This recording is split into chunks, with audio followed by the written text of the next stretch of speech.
Hello everyone, आनंद Parmar classes में आप सभी का मैं स्वागत करता हूं। दोस्तों, आज के इस वीडियो में हम बात करेंगे भारतीय संविधान के अनुच्छेद 29 और 30 के बारे में, है ना, जो बात करता है माइनॉरिटीज के कुछ राइट्स की बात करता है ये, तो वो हम देखेंगे। अगर आपने इससे पहले के हमारे इंडियन पॉलिटी के वीडियो नहीं देखे हैं तो आप इस वीडियो के डिस्क्रिप्शन बॉक्स में जाकर उन वीडियो की लिंक इजीली पा सकते हैं। साथ ही साथ हमारे इस चैनल पर अदर सब्जेक्ट के लिए भी अलग अलग क्लासेस चल रही है, तो आप वहां पर भी जाके देख सकते हैं। हमारे आनंद परमार सर आपको हिस्ट्री और रीजनिंग पढ़ा रहे हैं, साथ ही साथ हिंदी की भी क्लासेस वही ले रहे हैं और मैथ्स की क्लासेस सुनील सर ले रहे हैं, तो आप वहां से जेल प्रहरी के लिए पूरा पढ़ सकते हैं, कोई दिक्कत नहीं है। ठीक है, तो आज के इस वीडियो में हम बात करेंगे संस्कृति एवं शिक्षा संबंधित अधिकार, यानी कि cultural and educational rights of minorities, है ना, अल्पसंख्यक। देखिए, ये जो वर्ड है अल्पसंख्यक, ये वर्ड कॉन्स्टिट्यूशन में मेंशन नहीं है, ठीक है ना। संविधान में सिर्फ इतना कहा गया है कि कोई भी ऐसे लोग हैं जिनकी अलग लैंग्वेज है पर्टिकुलर, है ना, जिनका अलग स्क्रिप्ट है, कल्चर है, तो वो उसको सिक्योर कर सकते हैं। यानी कि सीधी सी बात है, वो जो लोग हैं वो ही इसको कंजर्व करेंगे, वही माइनॉरिटीज में आएंगे, है ना, माने जाएंगे। तो अनुच्छेद 29 क्या कहता है? तो देखिए, अनुच्छेद 29 के दो क्लोजेस यहां पर है ना। पहला इसमें क्लोज है अनुच्छेद 29(1).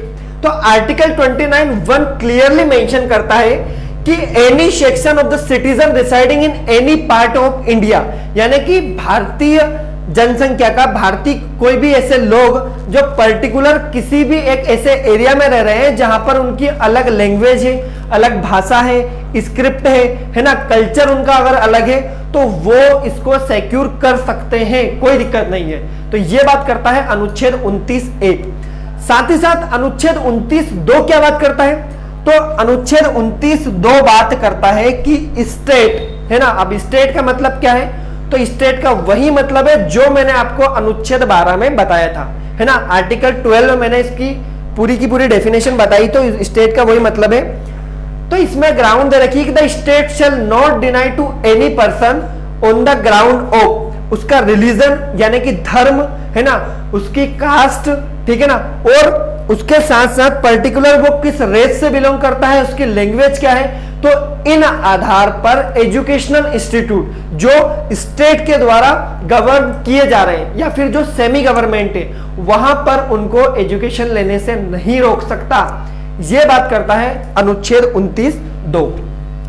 तो यह बात हो गई आर्टिकल 29 की। अब हम बात करते हैं अनुच्छेद 30, है ना। आर्टिकल 30 के बारे में हम बात करते हैं। तो इंडियन कॉन्स्टिट्यूशन का आर्टिकल 30 कहता है राइट ऑफ माइनॉरिटीज। इसमें भी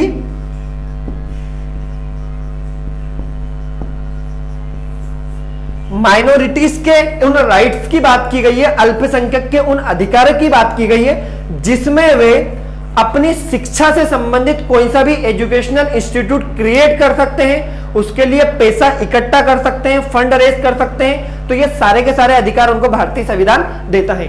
हम देखते भी हैं कि हमारे देश में पर्टिकुलर एक कास्ट है ना, जैसे कि हमारे मुस्लिम भाई है, तो वहां पर उनकी शिक्षा के लिए मदरसे जो है वो उन्होंने स्टेब्लिश किए, तो वो आते हैं भारतीय संविधान के अनुच्छेद 30 के अंदर, है ना। क्योंकि इंडियन कॉन्स्टिट्यूशन का आर्टिकल 30 क्लियरली मेंशन कहता है कि एनी पर्सन या फिर any section of the citizen of India, है ना, वो क्रिएट कर सकता है उसके एजुकेशनल इंस्टीट्यूट, उसकी शिक्षा से संबंधित, उसकी भाषा से संबंधित, उसके कल्चर से संबंधित। तो ये सारे के सारे अधिकार दिए भारतीय संविधान ने उसे। तो आई होप दोस्तों कि आपको अनुच्छेद 29 और अनुच्छेद 30 समझ में आया होगा। देखिए, जो हमारी वनडे एग्जाम होती है उसमें क्लियरली क्वेश्चन उठ के ये आता है कि जो माइनॉरिटीज के राइट्स हैं, यानी कि अल्पसंख्यक लोगों के जो अधिकार है, वो कौन से अनुच्छेद में दिए गए हैं। तो ये अगर हमें पता है तो हम सीधे टिक कर देंगे अनुच्छेद 29 और अनुच्छेद 30, ठीक है। तो ये एक हमारा फंडामेंटल राइट हो गया। अब दोस्तों, आगे के लेक्चर में हम रिट्स के बारे में बात करेंगे, ठीक है ना, अनुच्छेद 32 के बारे में बात करेंगे। अगर आपको यह हमारा वीडियो पसंद आया तो प्लीज इसको लाइक कीजिए, शेयर कीजिए, सब्सक्राइब कीजिए।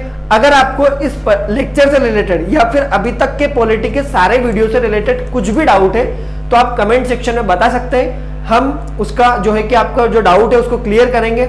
अगर हमारे वीडियो में कोई आपको परेशानी हो रही है है ना, साउंड प्रॉब्लम या कुछ भी अगर आपको प्रॉब्लम है तो आप कमेंट सेक्शन में बताइए, हम उसको सुधारने की कोशिश करेंगे। Thank you so much.